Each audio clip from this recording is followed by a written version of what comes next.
Salut CNS, j'espère que vous allez bien. Moi ça va nickel. Aujourd'hui on se retrouve pour l'avant-match Real Alavés. Avant de commencer cette vidéo, n'hésitez pas à mettre dans l'espace commentaire vos questions. Je vous répondrai la semaine prochaine. C'est parti. Déjà le Real reste sur une victoire en Ligue des Champions contre l'Inter. Un match satisfaisant notamment pour Hazard, Mariano qui ont fait le taf à la pointe de l'attaque. Et c'est Hazard qui a marqué le premier but de la partie. Après il est vrai que c'est pas un Benzema, mais lui permet de dépanner. Mais je trouvais un bon Rodrigo contre l'Inter, et c'est lui qui a marqué le deuxième but après un beau travail de Lucas Vázquez, qui a fait un bon centre pour Rodrigo. Pourquoi pas avoir joué contre Alavés, parce que quand il joue, il est bon, et c'est un bon ailier.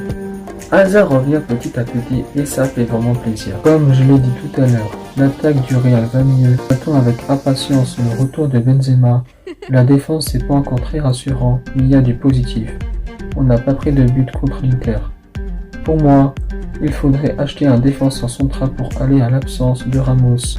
Les absences du Real.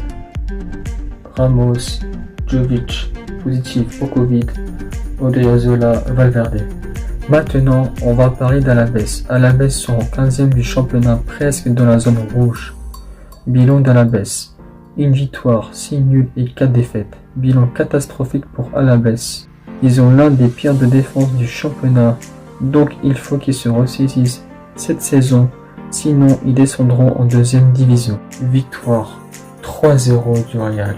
J'espère qu'on va avoir encore un bon Eden Hazard contre Alavés et que Benzema, Ramos reviennent vite, parce qu'on veut des grands joueurs au Real et eux, ils font partie. Voilà, c'est la fin de la vidéo. J'espère que ça vous a plu. N'oubliez pas de mettre vos questions dans l'espace commentaire, je vous répondrai. Si bien sûr, si j'ai bon dans mon pronostic. Ciao.